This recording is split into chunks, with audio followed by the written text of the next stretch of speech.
오늘 말씀 사사기 4장은 사사 드보라의 이야기입니다.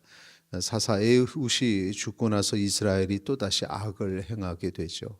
이 사사 시대에 반복되는 악의 모습, 그것은 계속되고, 또 하나님은 이방 왕을 세워서 또 이스라엘을 치시는데 2절에 보면 가나안 왕 야빈을 들어서 징계하십니다. 가나안 왕 야빈과 군대 장관 시스라, 이들은 이제 대적자들이죠. 철병거 900대로 20년 동안 이스라엘을 학대합니다. 그리고 학대가 시작이 되고 고통 속에 빠지면 이스라엘은 또 여호와를 찾고 부르짖게 됩니다. 이때 하나님께서 세우신 이가 바로 드보라였던 것입니다.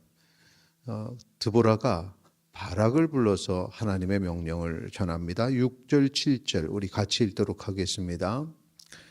드보라가 사람을 보내어 아비노함의 아들 바락을 납달리 게데스에서 불러다가 그에게 이르되 이스라엘의 하나님 여호와께서 이같이 명령하지 아니하셨느냐.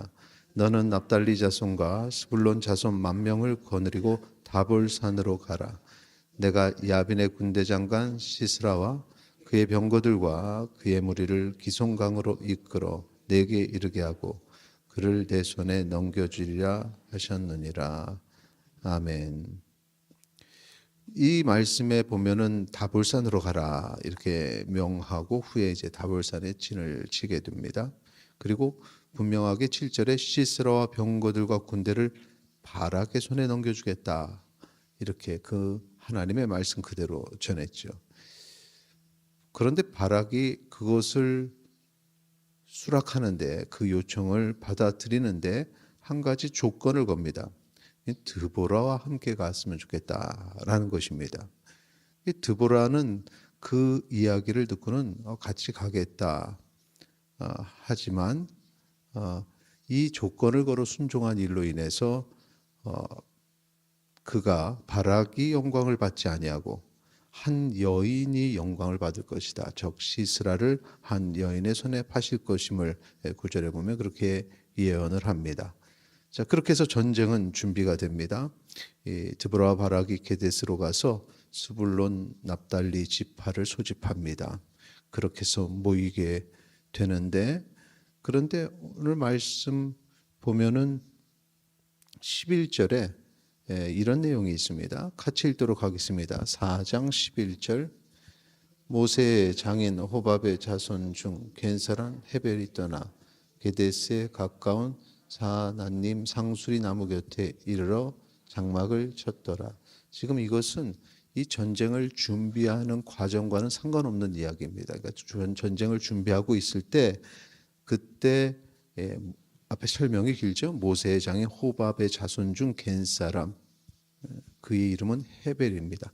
헤벨이 장막을 쳤다. 이제 이 장막이 나중에 한 여인이 영광을 받는다는 예언, 그 예언이 바로 헤벨의 아내입니다. 이제 그것이 이루어지기 위해서 이때 당시에 이 헤벨이 장막을 쳤다라는 설명을 중간에 붙인 겁니다. 그리고 바락은 다볼산에 집결해서 전쟁 준비를 하고 시스라가 이제 12, 13절의 내용인데요. 시스라가 군대와 철병거 900대를 기손강에 집결을 시켜서 전쟁을 준비하게 되죠. 그리고 14절에서 다볼산에서 내려온 바락과 군대가 나와서 전쟁을 하게 됩니다. 자, 그 전쟁 어떻게 됐을까요? 4장 우리 15절 말씀 같이 읽도록 하겠습니다. 여호와께서 바락 앞에서 시스라와 그의 모든 병거와 그의 온 군대를 칼날로 혼란에 빠뜨리게 하시매 시스라가 병거에서 내려 걸어서 도망한지라. 자, 이 15절의 말씀 내용처럼 바락은 군대를 바락의 군대, 이스라엘 군대가 승리하게 됩니다. 그런데 17, 18절의 내용 보면 시스라가 도망을 해서 앞에서 제가 설명드렸던 겐사람 헤벨의 집으로 들어가게 됩니다. 그리고 시스라가 목이 말라 우유를 청해서 먹고 이불을 덮어 잠을 자게 되죠. 그것이 19절, 21절까지. 그리고 나서 헤벨의 아내 야엘이 등장합니다. 잠든 시스라를 죽이게 되는 것입니다. 자, 23절 말씀 같이 읽도록 하겠습니다. 23절입니다. 이와 같이 이날에 하나님이 가나안 왕 야벨 이스라엘 자손 앞에 굴복하게 하신지라. 아멘. 지금 이 하나님의 계획 속에 여러 사람들이 등장을 했고 전쟁을 했고 승리를 했지만 거기에 가장 중심은 하나님께서 예언하신 대로 이루어졌다는 것입니다. 싸움을 했던 군인도 아니요 장수도 아니요 한 여인이 결국은 그 승리를 하는 데에서 아주 위대한 일을 하게 되었는데 그것조차도 하나님의 계획하심이었다라는 거죠. 그러니까 하나님께서 누구를 쓰시느냐에 따라서 강한 자가 쓰임 받기도 하고 약한 자가 쓰임 받기도 하는데 결과는 달라지지 않는다는 것입니다. 내가 강하든 약하든 결과는 달라지지 않습니다. 중요한 것은 하나님이 그 계획대로 하시는가. 그것이 가장 내 인생에 중요한 사실이라는 사실을, 중요하다는 점을 오늘 이 말씀을 통해서 깨닫기를 소망합니다. 오늘 살아가실 때 오늘 하루가 복된 삶이 되기를 축원합니다. 그 모든 삶에 내가 아니라 또 내 힘으로 감당하는 것이 아니라 하나님의 계획대로 그 모든 일들을 이루어 가시기 바랍니다.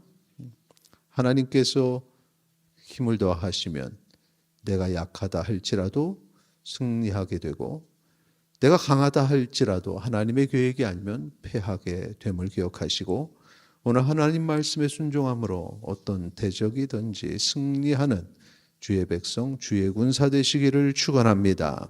이 시간에 함께 기도하겠습니다. 하나님의 뜻이 오늘 우리의 삶에, 내 가정의 삶에, 자녀의 삶에 이루어지게 하소서. 함께 기도하시겠습니다.